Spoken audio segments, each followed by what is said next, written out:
Hey, thanks everybody.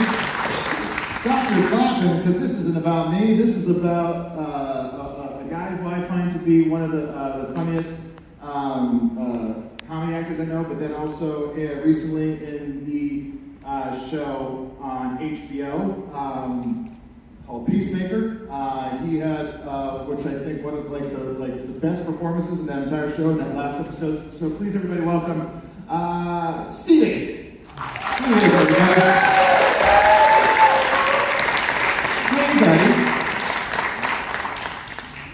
at any point, we're friends IRL. Is that your mic style? Like this? It should be. This is how Steve holds the microphone. It's as if he's about to eat a taco. For you up front. Yeah. Yeah, exactly. This is the best. This is like we always want people to be able to point at anybody who points a camera at me. Yeah. This is all the Q&A is. It's just you got some cameras over here. You got more. Okay. Cameras, there's 2. You need 2 points, 3 points now. There's just 3 points. So you got a camera back there. So that's we got 4. 3. You got 4. You got 4. 4 over here. We got 4. We got more over here. More over here. We got 1 over here. 1 over here. We got 5. 5. We got anyone with a video camera? And we did camera. Okay. Then you got to move. Oh, a flash. Flash. Rare. So Steve, I wasn't blowing smoke up your ass. We've been friends for what, 20 years now? Yeah, about 20 years. Yeah. And so you've known me since I was about 10 years old. So that's really You were so young. I was too young, some would say. I mean, early 20s. I was 20 when I started doing showbiz stuff. And when did you put out your 7-inch? My 7-inch record. It's a record. Just you got to be clear. Yeah. You can't just say when did you put out your 7-inch. And you got arrested for putting out your 7-inch. Yeah, the hipster police. Yeah. And that was 2006 or 7, so around there. But we met when we were doing videos for a site called Super Deluxe. Yeah. Around then, you had your own little show on there. Super Deluxe was this company. So it was a Turner Broadcasting Corporation. And there was just one point where they started giving out thousands of dollars to comedians to make content. Yes. They didn't have questions. They didn't have notes. They're like, hey, do you want to do a show for our website? Yeah. And within a year, it tanked. Yes. And I had a show on there, and then we had you in a couple episodes. Yeah. The Freeloader's Guide to Easy Living. Oh, not Joe Ray's Barbacoa. No, that was later. That was some other internet company that I fleeced some money out of. But that Super Deluxe, I remember, they would just give you money, and I was maybe 23 or 4 at the time. I did not know that you were supposed to keep track of what you spent, and so I really got my ass handed to me tax time. Yeah, I was 33, and I was still buying guitars and it's a tale as old as time, you guys. So you've been doing. You started doing acting and comedy at what age? I mean, I came to LA to start doing music, and I found the Groundlings Sketch and Improv Theater in about 1996. 1996. Who were some of the people that were there at that time? When I was at the Ground, I was in class with Maya Rudolph. From Saturday Night Live? Yeah, I was there with Will Forte. From Saturday Night Live? A lot of Saturday Night Live people, yeah. Yeah. Will Ferrell had just left. Okay. To go to Saturday Night Live. Was there the feeling of Chris Parnell from Saturday Night Live? Was there a feeling that if you nailed it in the Groundlings that you would have a pathway? I know they say not to do that, not to have which that. is what everyone does. I went there, I signed up, I started taking classes, and my main goal was to be on Saturday Night. I just had it in my sights. That's what I wanted to do. You know, if I had lived on the East Coast, I would have probably gone to Second City in Chicago to try it. But since I was, already on the West Coast, I was like, Groundlings, that's where it's at. Lorraine Newman, who's here this weekend, and a buddy of mine, she was an original original SNL cast member. And I was at that theater every day for 4 or 5 years, working in the box office to pay for classes. And then eventually they're just like, yeah, you're not what we're looking for. At the theater? At the theater, because you do classes, you do a beginner class where they teach you improv basics. Then you do an intermediate class. And then you do a writer's lab where they teach you how to write sketches. And then your final class is you write a show for 6 weeks, do it, and then you write another show. And then all the main company members come and they watch both shows and then they vote who to bring into the theater. Yeah. I did my 2 shows and they're like, nah. And then you wake up the next day and you're like, well, now what? Yeah, so you started, you said 97? Yeah, about 97. And so early 2000s, like you're coming out of the Groundlings, like having kind of dedicated, like you said, every day of your I life. had no plan after that. I was working, I had a teacher at the Groundlings, Melanie Graham, who got me my first job in TV, which was working on The Real World. Wow. I worked on Real World. True story. True story. Real World, Seattle, Hawaii. I left. Once you get into reality TV, it's like the mafia. It's just like people start branching out and doing other reality shows. You always have a job. So You always have a job I around. worked on Real World, Road Rules, The Osbourne, Temptation Island 1 and 2, Joe Millionaire 1 and 2, and that was taking up all. That started taking up. Yeah, and there's a thing that happens, like living in like when you start to like, you're in showbiz, and then you start to get to jobs that are kind of showbiz adjacent, like reality shows, and you kind of go, well, I made a swing. This is still pretty exciting. I'm paying my rent. Paying my rent for the first time. I'm not just a starving artist. Yeah. But it really grinds you down and crushes you. Yeah. And so is that around the time that you found Channel 101? Yes, so Channel 101 started in 2003. Channel 101 is like a short film festival, monthly, short. Yeah, so it's like every month people submit basically short films that are like set up like television shows. And they're You 5 submit minutes. pilots. Yeah, you submit a pilot, and then they show 10, and then the audience votes for which 5 they want to see another episode of. And then that next month you go and you see the second episode. I think a lot of people came from that scene. You have Lonely Island, all those guys came from there, like Dan Harmon, Community, Rick Morty, Rob Schwab. Dan and Rob are the ones who started it. Yeah, and so like it's like a lot of like showbiz, like a lot of like content and like material was made. Yeah, Jack Black was heavily involved in it. Sarah Silverman, and at one point Jimmy Kimmel was doing videos. Yeah. And so like that's kind of like how I started seeing you pop up. Because you were doing a lot of that stuff. Yeah. And was that like those relationships? Was that like performing just because they knew you from Groundlings, or?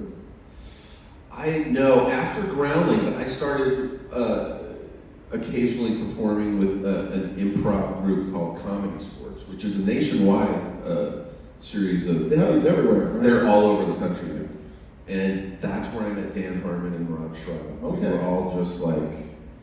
Dan and Rob had just done Heat, Vision, and Jack, which was. If no one's ever heard of Heat, Vision, and Jack, it's this great pilot that never got made, but it stars Jack Black as an astronaut, and his partner Owen Wilson was Owen Wilson, but he dies in an accident, and then his soul takes over a motorcycle. Well, he's shot with a ray gun that makes him meld with his motorcycle.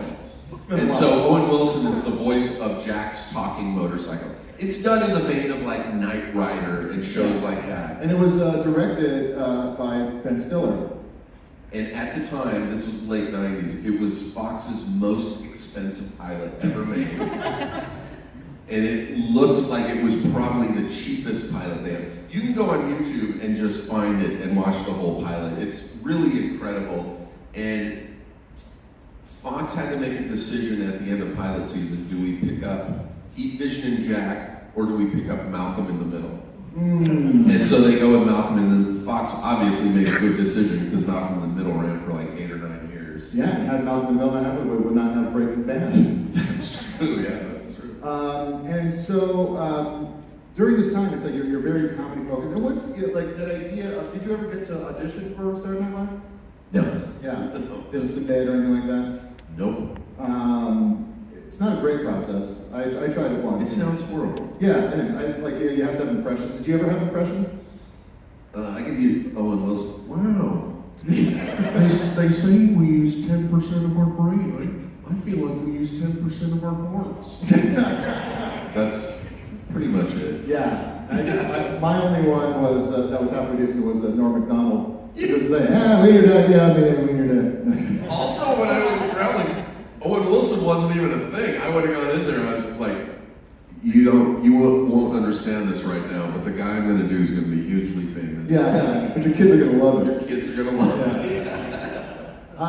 And so you continue to kind of work and pop up. You end up going and being a part of Sarah Silverman program on Comedy Central. Yeah. You and Brian Posehn Yeah. playing a couple, and it was super funny. And like, it's like I remember that was like a nice little pop off for you. Another show that was co-created by Dan Harmon and Rob Schraub. Exactly. And Sarah, and that was my first TV job. And I was like, oh, this is easy. You just have a friend who writes a part for you in a show, and you're on TV for 3 years. This is easy. And then that show ended in 2010, and it was like getting kicked out of the Groundlings again. It's like, well, now what do I do? Yeah. And it was like, it was a beloved show within, the alternative comedy community, but it wasn't like a gigantic show. Exactly. And so that's 2010, that ends. You and me were, I think, around that time, I went through a breakup and we became good pals during that time. Yeah. You took care of me as I was being a sad boy. Sure. And I remember we just would commiserate all the time. And then I remember we drove into the desert once. Okay, I believe that. Yeah. I've done that so many times. That is some cloudy stuff. Yeah. I'm a good sad friend to be like, we could just go somewhere, just drive. And I'm all about road trips. Yeah, let's go. And so it starts to kind of go, but what's funny about this, because what's the next thing that kind of hits for you? Is it? Honestly, probably like New Girl. New Girl, yeah, where you played an unhoused neighbor. Yeah, Outside Dave. Outside Dave. The homeless guy who lives outside. Yeah. And I did about 15 to 20 episodes of that show. Wow. And so that was pretty consistent to, get you health insurance, get you... Yes, that was just enough. We're going into the glamorous side of showbiz. I'm not sure if you guys noticed that, where actors are just like, did you get your insurance from that gig? Yeah. Oh, God, good. I just need to earn enough to get insurance. That was also a time that started leading to like me as a character actor, where there was a period in the late, like around 2014 or 15 where, it's good to be doing New Girl, but in reality I'm doing like 2 episodes a season. Yeah. So it's not like it's not sustaining enough to sustain you, but then I got a recurring part of You're the Worst and Superstore. So there was a point where for like 3 years I was like recurring on like 5 shows. Wow. Which was enough. Yeah. And then, those shows eventually get canceled. Yeah. Oh, here we are back to the beginning. And that's kind of, that's just kind of how this industry works. Yeah, there's, there's the ebbs and flows. There's, buy the ticket, take the ride. So it's hard to accept the really great times without understanding that the low times need to happen. Yep.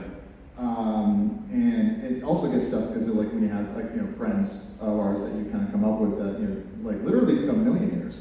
Yeah. And you're just like, can I just have a slice of your millions? Good for you. Yeah.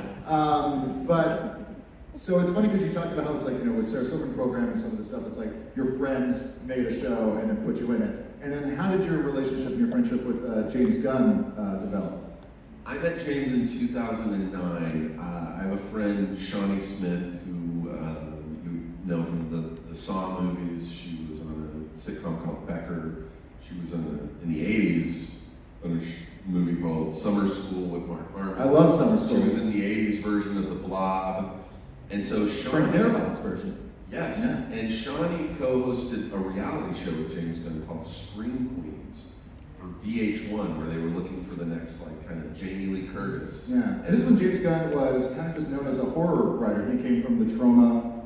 he had written Dawn of the Dead at that He did the remake of Dawn of the Dead, which is like one of my favorites. So good. And came up through. He did a Romeo and Juliet. I think he was a part of, and just pretty much like bottom of the barrel schlock stuff is where this. Might have done Slither at this point too. This was 2009, and so Shawnee called me one day and she's like, "Hey, I'm going to this like dinner party thing at James's brother Sean's house. And she's like, I'm not going to know anyone but James. Do you want to go with me? And I was like, sure.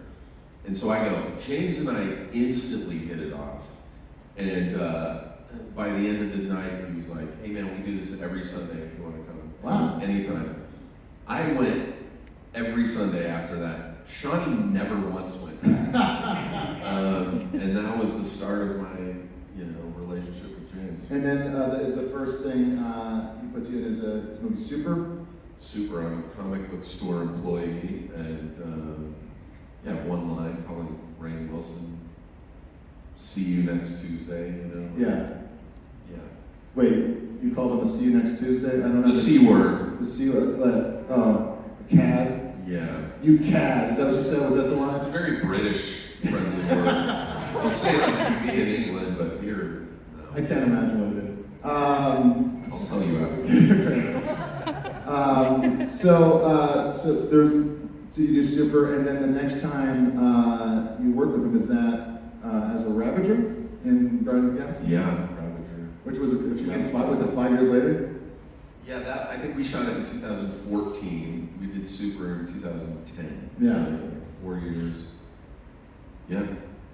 That's wild. And then so you're Ravager, in Guardians of the Galaxy. Did that feel like there was a turn in your career then? Yeah, that's when things started to be like, oh, I'm an actual working actor. Yeah. I'm making a living now. I don't have to be terrified every 6 months. Yeah, exactly. So, you just feel like it's people know who I am, they know what I can do, they'll come and... Yeah. Do you still feel the need, do you still audition and stuff like that? Oh yeah, I can't see the point where I won't ever audition. Every now and then you get an offer. But as you know, as an actor, we mostly work with our friends. Yeah. I don't audition well. I'm constantly going to auditions and tanking. It's a different skill set. It's a whole different skill set.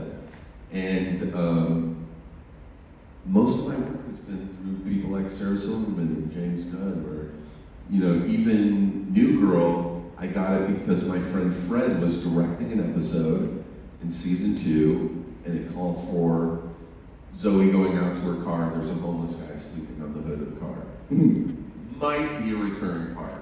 And so my friend said to the producer, who was a producer on Sarah Silverman's show, Erin O'Malley, he goes, what about Steve Agee? And she goes, great, let's make him an offer. Wow. So I didn't have to audition for that because it was just 10 seconds of a part. Yeah. It turned into, a bunch of... Then it just becomes a thing where the writers are sitting around and oh, wouldn't it be funny if, Yeah, so it's a lot of what about Steve? Yeah. And so... That would be the name of my biography. What about Steve? Yeah. And so, you're in you're Ravager, but all the Ravagers, spoiler alert, they're not essentially part of the... They don't leave with a great fate. Yeah, and then of course you end up becoming Economos in Suicide Squad. And at that point where this is this is just another fun thing I'll do for James. Were you thinking that Peacemaker wasn't even in the picture at that point. It was, in fact, I was more stoked going into the Suicide Squad to do motion capture for King Shark. Yes. Because that was the majority of my work on that movie. Yeah, you were there the whole time. I had more days working on Suicide Squad than any of the other actors. I worked more days than Margot Robbie or Idris Elba. I think it was the big thing on. Yeah. To be King Shark, who would be voiced by Sylvester Stallone. Sly, yeah. And that was, I think it was a 90-day shoot, and I think I worked 83 days. And you were in South America, Central America? Central America, we shot for about a month in Panama. Why? For the exteriors, Yeah. all the interior stuff we did in Atlanta, but we had to have this kind of tropical island that we were shooting on. And James likes to shoot very colorful sets, and so he wanted Cuba because of the pastel colored buildings, but we couldn't shoot in Cuba. And communism? Somebody was like, well, there's this place in Panama, Colón, Panama. It's the eastern side of the Panama Canal. And that's where we ended up shooting. And it's the only other movie it's been in that I know of is one of the Daniel Craig Bond movies. They had it double for Haiti. It's really run down. Wow. It's terrifying. Our security on that part of the movie was the biggest gang in Panama. Really? We had a gang doing our security. Wow. Because it's just like nobody. Because they're more trustworthy than the government. Yeah, I remember. Yes, I remember one day, one of the wardrobe people had her iPad stolen out of the side of her chair on set, and she was really distraught because it had a lot of spoilers and looks and stuff from the movie. And the next day, it was returned to her because the person who stole it went out on the street, started trying to sell this iPad, and someone was like, "Did you steal that from the movie?" And he's like, "Yeah." And they're like, "Do you know who's doing security on that?" And he's like, "No." And they're like, they said the name of the gang, and they go, "If they find out you stole, they will kill you." Yeah. And so this dude returned the iPad. Yeah. That gang doesn't want to get a bad reputation. No. It was very effective. Yeah. That's But Cologne was like terrifying. You would see people riding around on motorcycles in the streets with just machine guns strapped to their backs. Like, wow. it was. But they were shooting Mad Max. So, yeah. It used to be this amazing, like really well off city. It was a port city, and then Manuel Noriega was the dictator of Panama. He kind of took over, and people just started rioting, and they basically destroyed the city, and so everybody moved out. Oh, wow. Just never bounced back. Jeez. And so when you're shooting that, I mean, like that's 3 months, being on location, hanging out. Was there talk of a Peacemaker movie? No, or a TV show or anything? We got back, we wrapped the movie in end of February. And then 2 weeks later, the lockdown started for COVID. And James doesn't do good with downtime. And so he was just stuck in his house. He was, looking at edits of the movie, but he was just bored, I think. And he wrote 8 episodes in 8 weeks of Peacemaker. He's like, I think he felt bad because he didn't give an arc to the character of Peacemaker. Because everybody in that movie has an arc. Everybody changes from who they are at the beginning of that movie to who they are at the end of the movie. Which is one of his best skills as a writer. Is kind of giving everybody an arc. And Peacemaker is a jerk at the beginning of that movie, and he's a jerk at the end of the movie. And so James wanted to explain why he's a jerk. And so he kind of, figured all that out by writing 8 episodes of the show, and then he went to HBO. This was, probably July or August of 2020. And HBO was like, oh my God, yeah, let's do this. And so he called, I hadn't worked anymore at this point because of the lockdown, and then he called me in October. He goes, I wrote a spin-off from the movie for Peacemaker, for John Cena. You're in it, you're playing John Economist again. I was like, awesome. It came out of nowhere, and he's like, we start shooting in 2 months. Wow. It came out of nowhere. And, that December I was in Vancouver. With a dyed beard. With an ugly dyed beard, yeah. What's that? And you were never really sure what the story of that dyed beard was going to be, right? No, when we did, because John Economist is an actual character in the comic books, and he has a beard and it's dark. And so James was like, let's dye your beard. And so we did it for the movie, and then before we started shooting, he saw it, he's like, what'd be really funny is if it's an obviously dyed beard, like shoe polish black. I was like, okay, yeah, that's kind of funny, but you realize you say cut at the end of the day and go home, and then I still have a ugly dyed beard walking around Atlanta looking like a psychopath. So I had to live with that for 6 months. Yeah.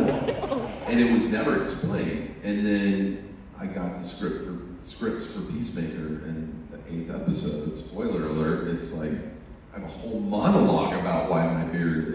There's a whole running gag of John, ribbing me for dyeing my beard and me denying it, and it's all justified in the end. I was like, oh my God, I can't believe he pulled this off. It's wild, and it's an incredible scene. It's emotional. It's an emotional scene about a dyed beard. Yes. Yeah. It's such a great payoff too. Yeah. Eventually we should be seeing more, right? Yeah, we got picked up for a second season, but James is now kind of heading, the next 10 years of DC, and so that new job has really got him busy, and so we're gonna do Peacemaker probably at the earliest late this year, season 2, but it's gonna happen. Yeah. Wow. And we'll see what happens to my beard in season 2 now that we've acknowledged that it's dyed. Yeah. Yes. Maybe I don't have to dye it anymore. They'll probably make us start dyeing other things. Yeah, my hair. Yeah, exactly. That's nice. I think that's a great overview of your career. And that's it. Point. If anyone has any questions, feel free to raise your hand, and I can call on you. If not, I can keep on filling up the space with me talking like this the entire time. Sometimes, just one long run-on sentence. Exactly. Were there any other kind of fun, like being on location for as long as you are? It's like it really kind of takes you out of. We run in a very small kind of friend group, and you're just gone forever. And how does that feel to just kind of be away from home? I don't mind it. I'm single, so it's like you don't like us. The hardest part is being away from my friends, obviously, but it's like between the Suicide Squad and Peacemaker and the lockdown, I was living out of the suitcase for over 2 years. Yeah. And I didn't mind, especially during the working part of it. I was in Atlanta for 4 months, and then Panama, and then the lockdown. I was in a cabin in Joshua Tree, and then Vancouver for 7. It took us 7 months to shoot Peacemaker, but yeah, it is nice to have a home base. So Yeah. I'm glad I have a place now. Yeah. Did you ever think about if you're staying in one place for a really long time, maybe taking the clothes out of the suitcase? They have drawers inside the hotels now. Yeah, I would do that. By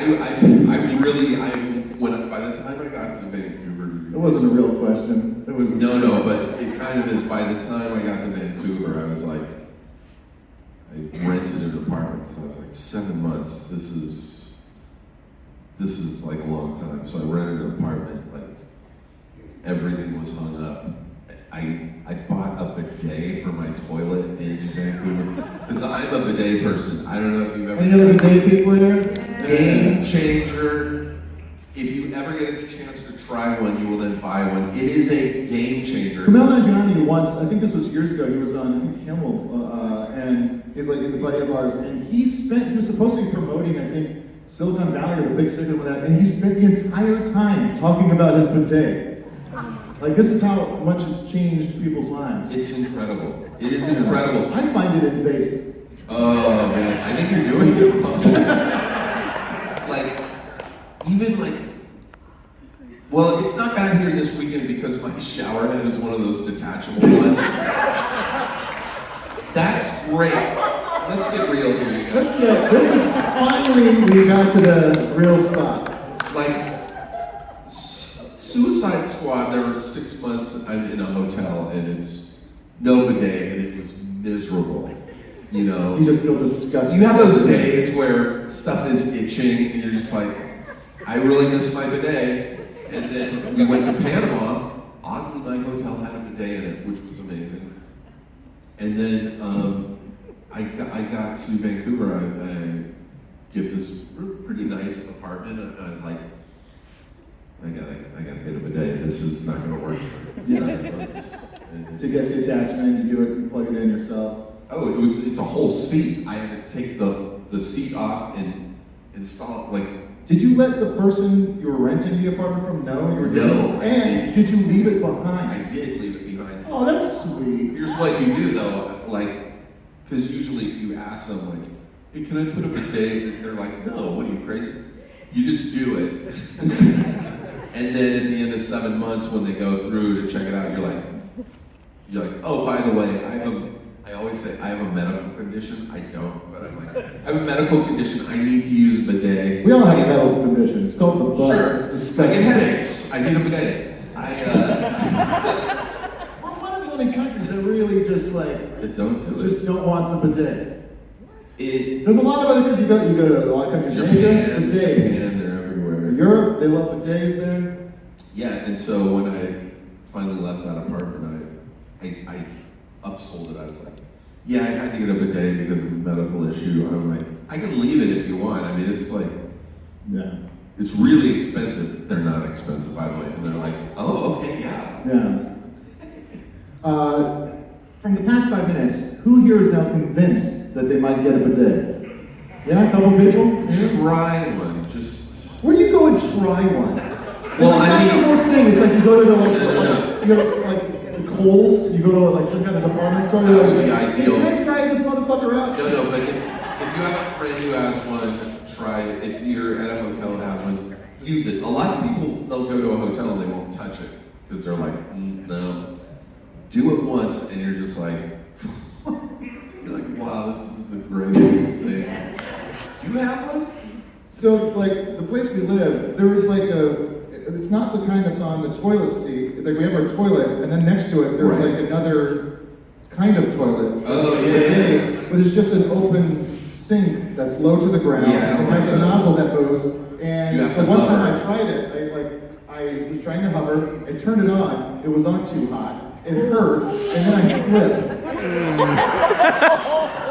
And I didn't know what to do and when. I was just scared. Those ones are really tough to figure out. And all the service it has now is just that every once in a while my cat will just get in and then curl up, and that's now it's just a cat bed. Adorable. Yeah, they're really, I mean, the toilet seat ones are the best ones. Yeah. Because you can get a heated toilet seat. Come on, it's amazing. Heated These people water. live in Pensacola. What do they need a heated toilet seat for? You never know. I You mean, need a toilet seat that doesn't like have well, you got air condensation on it. conditioning. Yeah. It's, they're great. Yeah. I'm not sure how long we have to talk about bidets. I don't know how long Yeah, it's to be up here. Was that? Okay, they'll let me know. They'll scream it out. Oh, we have a question right here. If it's not about bidets. It is. Great. My husband's convinced that I talked to you guys before and because I actually wanted one because he hasn't told it. Oh, dude. That's all that when That's you get true. home. She does now owe us money for this service that we provided. Yeah, you will love it. Yeah. If anyone, So I guess if anyone wants to try one, just yeah. So just What's your name? Steven. Steven! hey. Go to Steven's. Try it out. What about his bidet? They're Yeah, try amazing. the day. You could just start At the off. very least, and I'm always relieved when I check into a hotel and there's the detachable heads. It's the second best thing, alternative to a bidet. Yeah. They're pretty good. Yeah, I mean, everyone seems to like them. It does make sense. As washing your nether regions as opposed to just smearing paper down there does seem like the better option. Rob once described it as like trying to get peanut butter out of a carpet with a paper towel. He's like, that has stuck with me for like 10 years, that analogy. I'm like, yeah, Yeah, for some I people. have a question over here. I do have a question that is not related to bidets. We'll answer it anyway. Okay. So I see on your Instagram that you post some really awesome photography stuff. Thank you. Is photography a hobby for you? And Yeah. if so, what is your favorite camera to use? Yeah. Well, You're a my great photographer. My favorite camera, I mean, is the Sony. They have these mirrorless for anyone who likes photography. I have a Sony A7R3. That's the tag you'll see at the end of all my photos.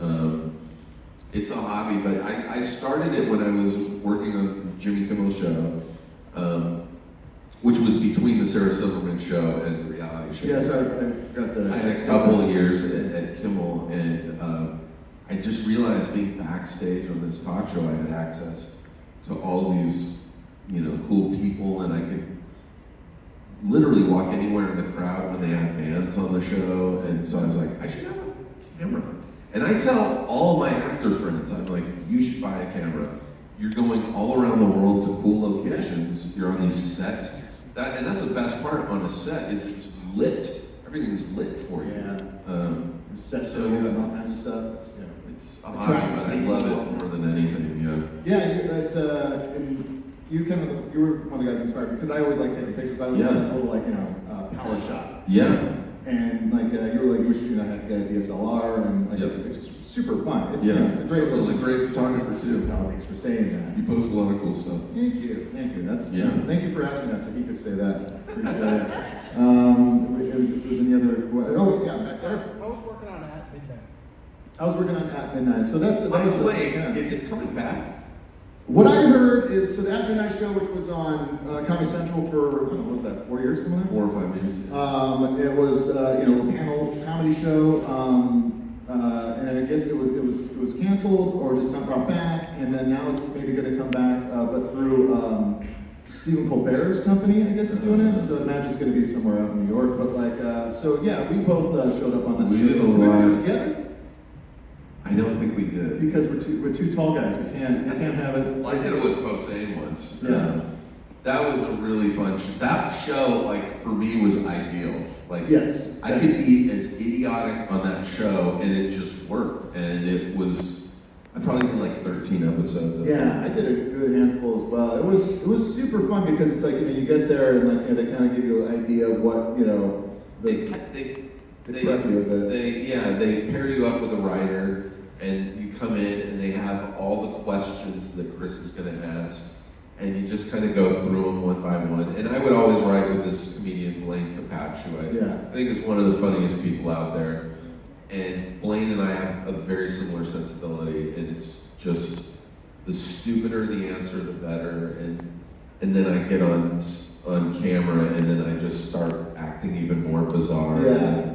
It was just a really ideal format for me. I love it so much because it's I love joke writing and I love just being able to just be dumb. And it's just it's and the setups are not your concern. That's the kind of best part of with stand up. If you're presenting a comedic idea, you have to be here's the premise, and here's it. So you kind of have to take ownership over the premise to then make the jokes you want to make.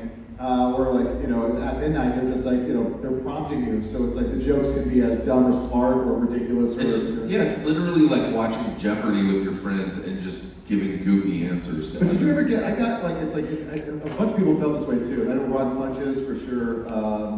Where I would I'd be oh this time I'm just gonna take it easy and then just work with the writer. But then I'd get there and be no, I gotta win. I gotta win on my own accord. And I would work really hard to I would often write everything myself, but I would bounce stuff off of Blaine. Blaine also had a lot of really funny stuff. But I was I still wanted to kill it. Yeah, you still wanted to do that. Yeah. I remember one time there was a glitch on my score where they messed up putting heightening my score where it was supposed to just be 710, but it said 7,010. And then I just started screaming into the camera, take a picture of this. This is the highest score that's ever happened. And it is still the highest score. It's by a fluke, but I'll take it. Yeah. I'll take it. Anyone else have any questions? It could be about showbiz in general. It could be about morbid day stuff. Morbid day stuff. Yeah. I've always wondered, is that dance at the beginning of Peacemaker as fun as it looks? Oh, the big dance. Yeah, the dance is, I'm surprised, that's usually the question I get asked most about now is the dance at Peacemaker. Yeah, that was... And what Eagly is like. Eagly. There is no Eagly in real life. Eagly is computer graphics. Jonah, there is a doll, though, that we have on set, so we can look at something. I know. But the dance was I got the first script and I was reading it, and there's a cold open, which is John Cena getting out of the hospital, and then as he drives off, they cut to the opening dance number, and I was just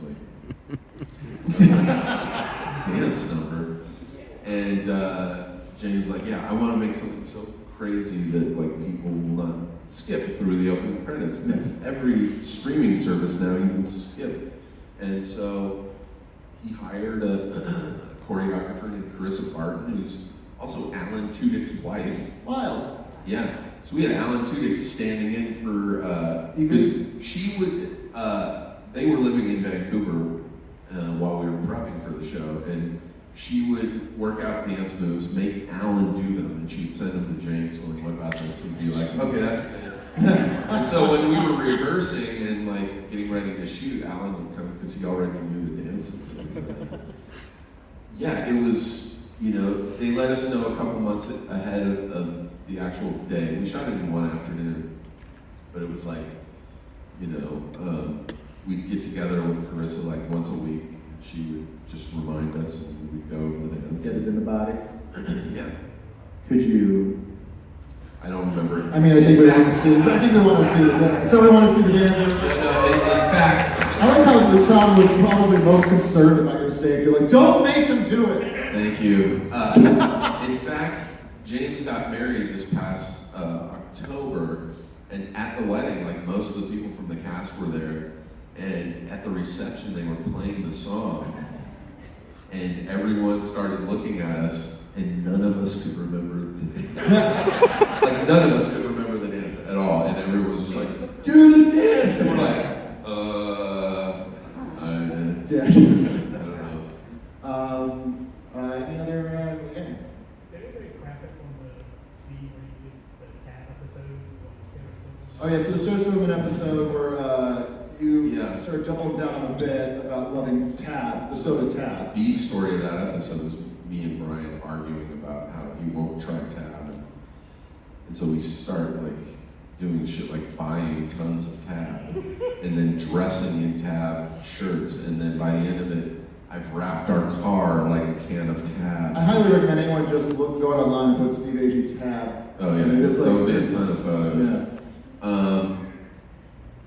I don't remember that one being that fun to shoot because I am wearing, there's a scene where I'm wearing an actual can of Tab, like a costume, and they cut the armholes at the very bottom. So the armholes are like down at my waist, so I didn't, it was really uncomfortable, and it was made of like plywood, so it was also like 40 pounds. Yeah, just grinding up your It was skin. just like, it's a really funny episode, but it was not fun. not really funny to shoot. Yeah. Were there other? But I did offer to buy the car, the Tab car, and they're like, it's a car that we rented. Yeah, from the Tab I was- Corporation. Were there any other things in your career that, like, you know, like dressing up or something that just like, you know, it's uncomfortable, it sucks, but like at the end result? Well, that it the works? Sarah Silverman show is notorious for, they love putting me on. There's like a dream sequence where Sarah's singing a song, and you cut to Brian and I dancing. We're out in a public park shooting this dance. Brian's dressed as a nutcracker, you know, one of those soldiers, and I am dressed as a ballerina. So I'm wearing spandex and a tutu, and we're in like MacArthur Park, which is one of the most dangerous areas of Los Angeles. It's frightening in the dark, they say. Yeah, Yeah. it's like where people go to buy heroin. It's like Yeah. terrifying. Still. And I am like standing there in a tutu, and like they barely cleared people back enough. People are just standing there looking at me, and I have photos somewhere of me, and I look so mad. Brian is laughing, and I'm just like, yeah, they love doing stuff like that. Yeah. Have you ever had like prosthetics? I guess in the Ravagers you had a pretty like extensive makeup. For me, it wasn't that bad. For my character, I already had the beard from something else I had done, and I was like, what if we just keep the beard and shave my head, which was great, easy. And then they put one scar across my face. That took about 20 minutes to do. The worst part of that was I had to wear these goggles that were like, because James thought it would be funny if my eyes were like big and bulgy because of the goggles. So like it had glass like this thick. And they decided to put lights inside the goggles because otherwise you wouldn't be able to see my eyes. So there's lights shining in my eyes inside the goggles. So like I couldn't see. Whenever I had a walking scene, I would have to I'd have to do it without the goggles and figure out how many steps and just remember that. The goggles were terrible. Yeah. It's always the worst thing where it's, like I've done stuff before where they're like, we don't want you in glasses. And I'd be like, okay, but I can't see it. They're like, it'll be fine. So just run through this brush at night. And then I almost got my face like gouged by a pipe that I didn't see. Yep. Yeah. And I'm trying to think of the other things I've seen you in that like where you had to, it's when in comedy, especially in sketch, you end up being in such like ridiculous situations, or having to dress up, or having to make something be gross, it has to also just be gross. Yeah. Yeah.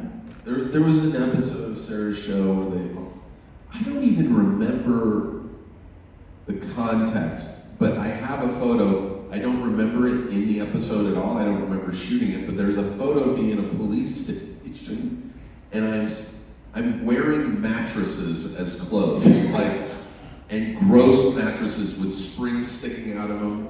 The joke was that we had no money or something, and oh no, I think the joke was that Brian and I were arguing over whose turn it was to do the laundry, and so we stopped doing laundry. And by the end of it, I'm wearing two street mattresses that you would see in an alley, and they're tied together with a rope. And there's a photo of me from the side, you can just see the side of my butt, just naked.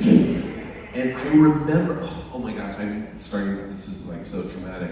I remember a spring from one of the mattresses sticking me right in the thigh, and I got an infection. No! Yeah, it was horrible. Ouch. Yeah, that stuff happened a lot on that show. Glad you asked that question earlier. Yeah. I think someone had their hand raised over here. Yeah. We're back on the potatoes. I've only and always ever used a company called Smart Bidet. I use the Smart Bidet 1000.